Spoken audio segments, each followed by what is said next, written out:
ನಿರಾಸೆ ನಿರಾಸೆ ನಿರಾಸೆ ಆಸೆ ಪಟ್ಟಿ ಸಿಗದೇ ಇದ್ದಾಗ ಆಗೋದೇ ನಿರಾಸೆ.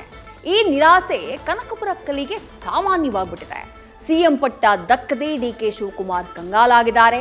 ದೆಹಲಿ ಪ್ರವಾಸ ಮಾಡಿದ್ರು ಹೈ ನಾಯಕರ ಶ್ರೀರಕ್ಷೆ ಸಿಗದೆ ವಾಪಸ್ ಆಗ್ಬಿಟ್ಟಿದ್ದಾರೆ. ಸದ್ಯಕ್ಕೆ ಅಧಿಕಾರ ಹಸ್ತಾಂತರ ಇಲ್ಲ ಅನ್ನುವಂಥ ಸುಳಿವು ಸಿಕ್ಕಿಬಿಟ್ಟಿದೆ. ಡೆಲ್ಲಿಯಿಂದ ಬಂದಂತಹ ಕನಕಾಧಿಪತಿ ಕಾಲಾಯ ತಸ್ಮೈ ನಮಃ ಅನ್ನುತ್ತಾ ಮತ್ತೆ ಒಪ್ಪಂದದ ಕದನವನ್ನ ಕಣಕಿದ್ದಾರೆ.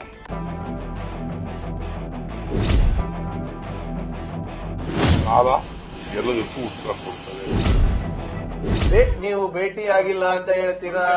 ಈಗ ನಮ್ಮನೇಲೆ ಕೂತ್ಕೊಂಡು ಎರಡೆರಡು ತಾಸು ಚರ್ಚೆ ಮಾಡಿದ್ದಾರೆ ರಾಹುಲ್ ಗಾಂಧಿ ಅವರು.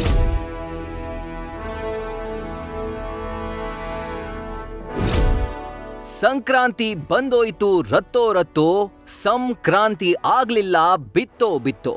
ಸಿಎಂ ಕುರ್ಚಿಯ ಕನಸು ನಿರಾಸೆಯಾಯಿತು. ಡಿಕೆಶಿಗೆ ಸಿಎಂ ಕುರ್ಚಿ ಮತ್ತೆ ದೂರಾಗಿದೆ. ಸದ್ಯಕ್ಕೆ ಪವರ್ ಶೇರಿಂಗ್ ಪ್ರಹಸನದ ಬಗ್ಗೆ ಹೈಕಮಾಂಡ್ ನಿರಾಸಕ್ತಿ ತೋರಿದೆ. ಡೆಲ್ಲಿಗೆ ಹೋಗಿ ಬಂದ್ರೂ ಕನಕಪುರ ಕಲಿಯ ಆಸೆ ಈಡೇರದಾಗಿದೆ.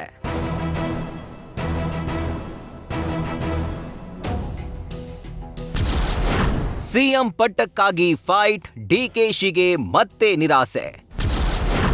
ನಾಯಕತ್ವ ಚರ್ಚೆ ಬಗ್ಗೆ ದೆಹಲಿ ವರಿಷ್ಠರ ನಿರಾಸಕ್ತಿ. ಸಂಕ್ರಾಂತಿಗೆ ಸಿಎಂ ಪಟ್ಟದ ಸಿಹಿ ಸಿಗುತ್ತೆ ಅಂತ ಕಾದಿದ್ದ ಡಿಸಿಎಂ ಡಿಕೆ ಶಿವಕುಮಾರ್ಗೆ ಮತ್ತೆ ಭ್ರಮನಿರಸನವಾಗಿದೆ. ಡೆಲ್ಲಿಗೆ ಹೋಗಿ ಬಂದ್ರೂ ಮತ್ತದೇ ನಿರಾಸೆ ಎದುರಾಗಿದೆ.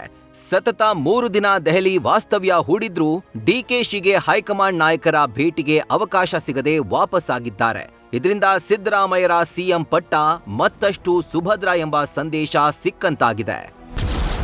ನಾಯಕತ್ವ ಬದಲಾವಣೆಯ ಚರ್ಚೆ ಬಗ್ಗೆ ಡಿಕೆ ಶಿವಕುಮಾರ್ ಆಸಕ್ತಿ ತೋರಿದ್ರೂ ವರಿಷ್ಠರು ನಿರಾಸಕ್ತಿ ವಹಿಸಿದ್ದಾರೆ. ಸದ್ಯಕ್ಕೆ ಯಾವುದೇ ಬದಲಾವಣೆ ಇಲ್ಲ ಅಂತ ಹೈ ನಾಯಕರು ಸಂದೇಶ ರವಾನಿಸಿದ್ದಾರೆ. ಸಿಎಂ ಸಿದ್ದರಾಮಯ್ಯ ವಿಚಾರವಾಗಿ ಕಾಂಗ್ರೆಸ್ ವರಿಷ್ಠರು ಸೈಲೆಂಟ್ ನಡೆ ಅನುಸರಿಸಿದ್ದಾರೆ. ಡಿಕೆಶಿ ಡೆಲ್ಲಿ ಯಾತ್ರೆಯಲ್ಲಿ ನಡೆದ ಸಭೆ ಅಸ್ಸಾಂ ಚುನಾವಣೆ ಸಂಬಂಧ ಚರ್ಚೆಗೆ ಮಾತ್ರ ಸೀಮಿತವಾಗಿತ್ತು ಎಂಬ ಮಾಹಿತಿ ಸಿಕ್ಕಿದೆ. ಈ ಮೂಲಕ ಶಿವಕುಮಾರ್ಗೆ ಅನ್ಯ ಮಾರ್ಗ ಸಿಗದೆ ಮತ್ತೆ ಕಾಯೋದೇ ಅನಿವಾರ್ಯವಾಗಿದೆ. ಇನ್ನು ರಾಜ್ಯದಲ್ಲಿ ನಡೆಯೋ ವಿಶೇಷ ಅಧಿವೇಶನ, ಮನ್ರೇಗಾ ಹೋರಾಟದ ಕಡೆ ಗಮನ ಹರಿಸಲು ಹೈಕಮಾಂಡ್ ನಾಯಕರು ಸೂಚನೆ ಕೊಟ್ಟಿದ್ದಾರೆ. ಸ್ಥಳೀಯ ಸಂಸ್ಥೆಗಳ ಚುನಾವಣೆ ಬಗ್ಗೆಯೂ ಗಮನ ನೀಡಿ ಅಂತ ತಾಕೀತು ಮಾಡಿದ್ದಾರೆ. ಮುಂದಿನ ತಿಂಗಳು ಸಿಎಂ ಸಿದ್ದರಾಮಯ್ಯ ಬಜೆಟ್ ಮಂಡನೆಗೆ ಸಿದ್ಧತೆ ಮಾಡಿಕೊಂಡಿದ್ದಾರೆ. ಹೀಗಾಗಿ ನಾಯಕತ್ವ ವಿಚಾರದ ಬಗ್ಗೆ ಡಿಕೆಶಿಯ ವೇಗಕ್ಕೆ ದೆಹಲಿಯ ಕೈ ವರಿಷ್ಠರು ಬ್ರೇಕ್ ಹಾಕಿದ್ದಾರೆ. ಹೈಕಮಾಂಡ್ ನಡೆಯಿಂದ ಸಿಎಂ ಆಪ್ತರಿಗೆ ಮತ್ತಷ್ಟು ಬಲ ಬಂದಂತಾಗಿದೆ. ಕಳೆದ 3 ದಿನ ದೆಹಲಿಯಲ್ಲಿ ವಾಸ್ತವ್ಯ ಹೂಡಿದ್ರೂ ಕೈ ಅಧಿನಾಯಕಿ ಸೋನಿಯಾ ಗಾಂಧಿಯನ್ನ ಭೇಟಿ ಮಾಡದೆ ಡಿಕೆಶಿ ನಿರಾಸೆಯಿಂದ ವಾಪಸ್ಸಾಗಿದ್ದಾರೆ. ಕಾಲ ಎಲ್ಲದಕ್ಕೂ ಉತ್ತರ ಕೊಡುತ್ತೆ, ನಾನೇನು ಮಾತಾಡಲ್ಲ. ಕಾಲಾಯ ತಸ್ಮೈ ನಮಃ ಸೂತ್ರ, ಕನಕಾಧಿಪತಿ ನಿರಾಸೆ ಮಾತು. ಸಿಎಂ ಕುರ್ಚಿ ಬದಲಾವಣೆ ಬಗ್ಗೆ ಹೈಕಮಾಂಡ್ ನಾಯಕರು ನಿರಾಸಕ್ತಿ ತೋರಿದ್ದಾರೆ ಅನ್ನೋದು ಡಿಕೆ ಶಿವಕುಮಾರ್ ಆಡಿರೋ ಮಾತಲ್ಲೇ ಗೊತ್ತಾಗ್ತಾ ಇದೆ. ಕಾಲ ಎಲ್ಲದಕ್ಕೂ ಉತ್ತರ ಕೊಡುತ್ತೆ, ನಾನೇನು ಮಾತನಾಡಲ್ಲ ಎನ್ನುತ್ತಾ ಮತ್ತದೇ ಪವರ್ ಶೇರಿಂಗ್ ಒಪ್ಪಂದದ ಬಗ್ಗೆ ಡಿಕೆಶಿ ಮಾತನಾಡಿದ್ದಾರೆ. ಒಂದು ಕಾಲ ಎಲ್ಲದಕ್ಕೂ ಉತ್ತರ ಕೊಡ್ತದೆ ಅಂತ ಅಷ್ಟು ಬಿಟ್ಬಿಟ್ಟು ನಾನೇನೋ ಚರ್ಚೆ ಮಾಡಕ್ ಹೋಗಲ್ಲ. ತಮ್ಮನು ಹೇಳ್ತಾ ಇದ್ದಾರೆ, ಕಾರ್ಯಕರ್ತರು ಹೇಳ್ತಾ ಇದ್ದಾರೆ, ನೀವು ಹೇಳ್ತಾ ಇದ್ದೀರಿ, ಬೆಂಬಲಿಗರು ಕೂಡ ಸಾಕಷ್ಟು ಯಾರು ಹೇಳಿದ್ರಿ? 140 ಜನ ನನಗೆ ಬೆಂಬಲಿಸಿದ್ದಾರೆ. 140 ಜನ ಬೆಂಬಲಿಸಿದ್ದಾರೆ. ಗೊತ್ತಿದ್ಯಾ? ನಾನು ಚೀಫ್ ಮಾತಾಡ್ತೀನಿ. ರಾಹುಲ್ ಸಮ್ಮುಖದಲ್ಲೇ ನಾವೇನು ಮಾತಾಡ್ಕೊಳ್ತೀವಿ, ಹೈಕಮಾಂಡ್ ಸಮ್ಮುಖದಲ್ಲಿ ಏನು ಮಾತಾಡ್ತೀವಿ, ಯಾರಾದ್ರೂ ಎಲ್ಲ ಕೂತ್ಕೊಂಡು ನಾವೇನು ತೀರ್ಮಾನ ಮಾಡಿದ್ವಿ ಅನ್ನೋದು ನಮಗೆ ಗೊತ್ತಿದೆ.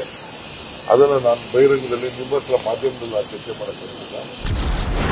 ಹೈ ನಾಯಕರ ಜೊತೆ ಡಿಕೆ 2 ತಾಸು ಸಭೆ, ಪ್ರಿಯಾಂಕ್ ಮಾಹಿತಿ. ಡಿಸಿಎಂ ಡೆಲ್ಲಿ ಯಾತ್ರೆ ಬಗ್ಗೆ ಸಚಿವ ಪ್ರಿಯಾಂಕ್ ಖರ್ಗೆ ಮಾತನಾಡಿದ್ದಾರೆ. ಹೈಕಮಾಂಡ್ ನಾಯಕರ ಜೊತೆ ಡಿಕೆಶಿ ಸಭೆ ನಡೆಸಿದ್ದಾರೆ ಎನ್ನುತ್ತಾ ಗೊಂದಲವಿಲ್ಲ ಎಂಬ ಹೇಳಿಕೆ ನೀಡಿದ್ದಾರೆ. ನೀವು ಭೇಟಿ ಆಗಿಲ್ಲ ಅಂತ ಹೇಳ್ತೀರಾ. ಈಗ ನಮ್ಮನೇಲೆ ಕೂತ್ಕೊಂಡು ಎರಡೆರಡು ತಾಸು ಚರ್ಚೆ ಮಾಡಿದ್ದಾರೆ ರಾಹುಲ್ ಗಾಂಧಿ ಅವರು, ಪ್ರಿಯಾಂಕಾ ಗಾಂಧಿ ಅವರು, ಖರ್ಗೆ ಸಾಹೇಬರು. ಈಗ ಅಲ್ಲಿ 2 ತಾಸು ಏನ್ ನಡೆದಿದೆ ಅಂತ ನಿಮ್ಗೆ ಗೊತ್ತೇಳಿ?